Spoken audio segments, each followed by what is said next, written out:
Hey, what's up, everybody? This is Devin with HDpiano.com, and in today's lesson, we're going to be taking a look at Don't Worry, Be Happy, the feel-good classic by Bobby McFerrin. I'll be showing you guys the main riff in this video, which features the whistle melody up top in the right hand and a simple left-hand accompaniment part. It looks a little something like this. Here we go. 1, 2, 3, 4.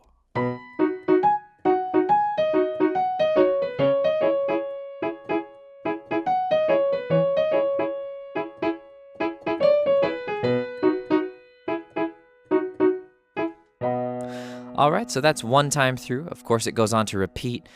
There's some harmonies that are added, and then it goes into a verse, back to a chorus, verse, chorus, or main riff, however you want to call it. So we'll be working on all that and more, including a melody version over at HDpiano.com. So in case you don't really want to sing the "Here's a Little Song I Wrote," then you can just play that on the piano. All right, so I hope to see you there after this tutorial, once we get through this main riff. So before I dive in and show you what's going on, I got a couple questions. Number one, have any of you guys had the chance to see Bobby McFerrin live? I have, and it's been such a powerful musical experience. He's just got this way of connecting with the audience. It's so natural. It's so engaging. So if you've had the chance to see him live, let me know how that was and talk about your favorite moments below. And that leads me to my second question, which is, have you seen his TED Talk? That's accessible right here on YouTube, so hopefully you can check that out. It's about the pentatonic scale, which is a 5-note scale, and he makes a really compelling case for why that's kind of like the fundamental, the core language of music is these 5 notes, and he does this incredible demonstration where people sing it and they kind of just know what's happening without him telling them. So anyways, check that out. And it conveniently relates to this song because this song is based very much on those 5 notes of the B major pentatonic scale.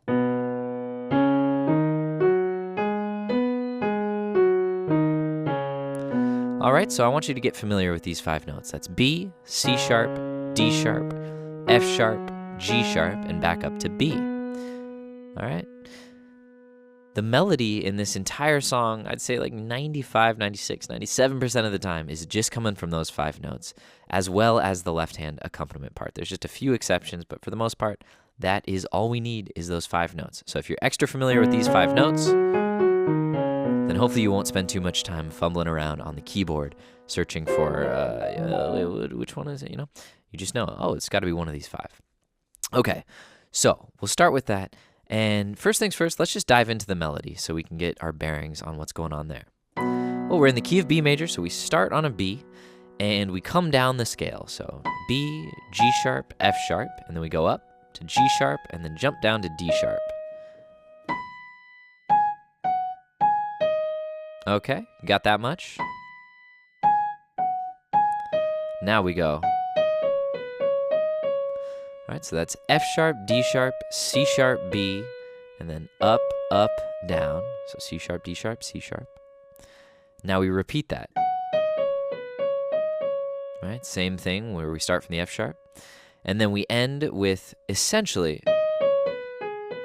which is a D sharp, C sharp, B, G sharp, B. Now here's where one of those exceptions I was talking about might occur. All right, so that's kind of making the major third, which is D sharp, giving it a little minor kind of bluesy flair. So that's, stepping outside of the B major pentatonic scale, but it's serving the same purpose. It's the third, and you could totally play it with the major third. And that's the third, the second, the root, down to the 6th, the G sharp, and then back up to the 1. So that's the entire melody. Let's play through it one more time. Just kind of rubato, just getting the notes.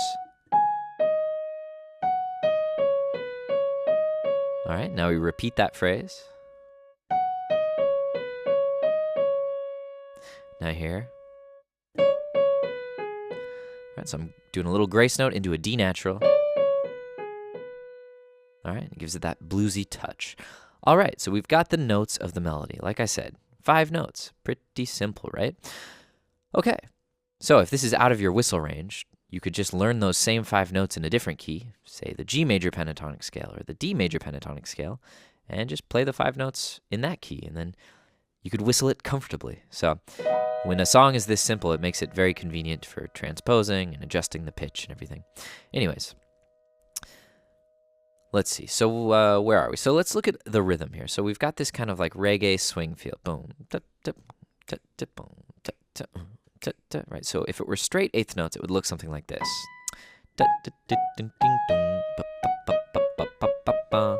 Right. It's a little too like precarious, a little too march-like. So we put that swing feel in there. It's kind of a triplet derived rhythm.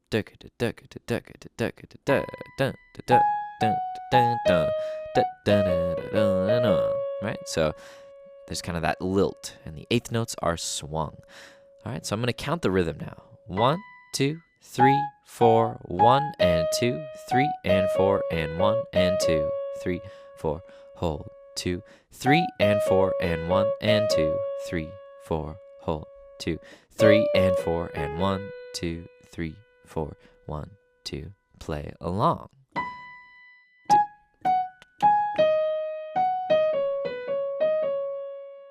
A 1, 2. 1, 2. 1, 2. 1, 2, 3, 4. All right, so let's take a look at our left hand now that we've got the right hand semi-sorted out here. Well, the left hand is also coming from just those 5 notes, but I'm going to show you the chords first. Our first chord is B major, no surprise there. All right, so middle C is here, by the way. B, D sharp, and F sharp. That's a B major root position triad.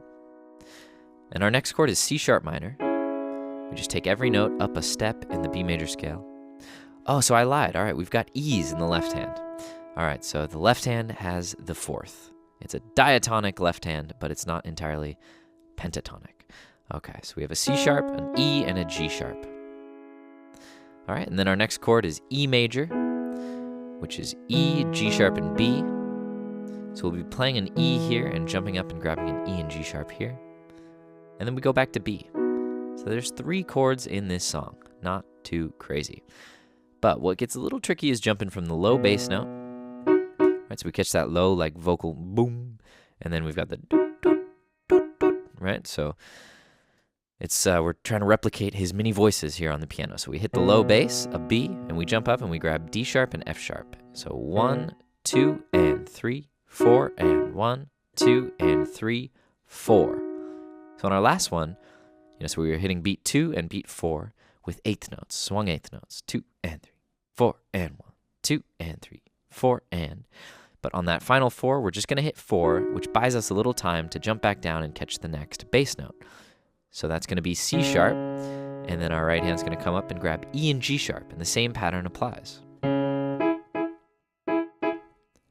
3, 4, 1. And now for our 5th measure, we're on E major. So our bass note changes, but our chord notes remain the same. E and G sharp.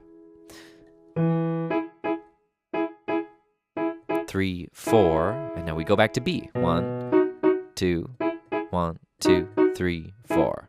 So what happened there? B, and then we play our B chord, then we switch to our E chord, and then back to the B, back to the E. Right, just kind of creates a little motion in those 2 measures where there's nothing happening in the melody. So if we put those hands together, it looks a little something like this, nice and slow. 1, 2, 3, and 4, and 1.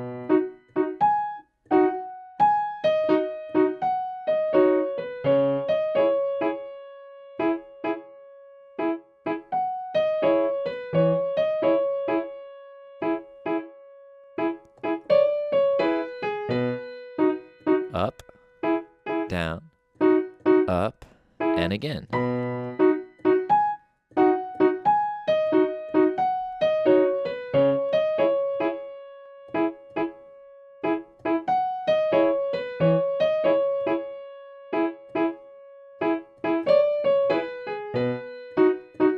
And same thing.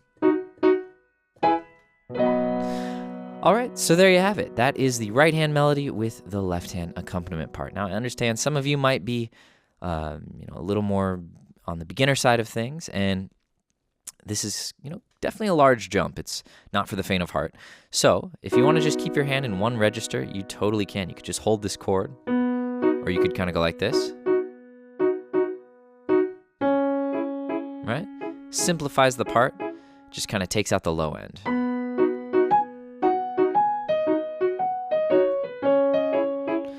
And if that what is it called? The interplay of the hands, I'm blanking on the word here, but if that's too challenging, need to pull out a dictionary or something, then you can just hold the chord too. That's an option.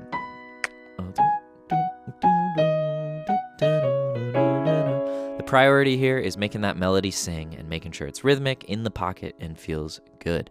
And then as you're ready, you can slowly develop that left hand and hopefully work up towards the accompaniment part that I showed you. So that's all we've got for this video, but over in part 2, we're going to start to harmonize it for the second cycle, and then we'll be taking a look at the melody and a full accompaniment version for the whole song. So I hope to see you guys over at HDpiano.com for the rest. While I have you here, if you wouldn't mind liking and subscribing on YouTube and following us on Instagram, Facebook, Twitter, that way you can stay in the know about our upcoming tutorials. My name is Devin, and I'll see you soon.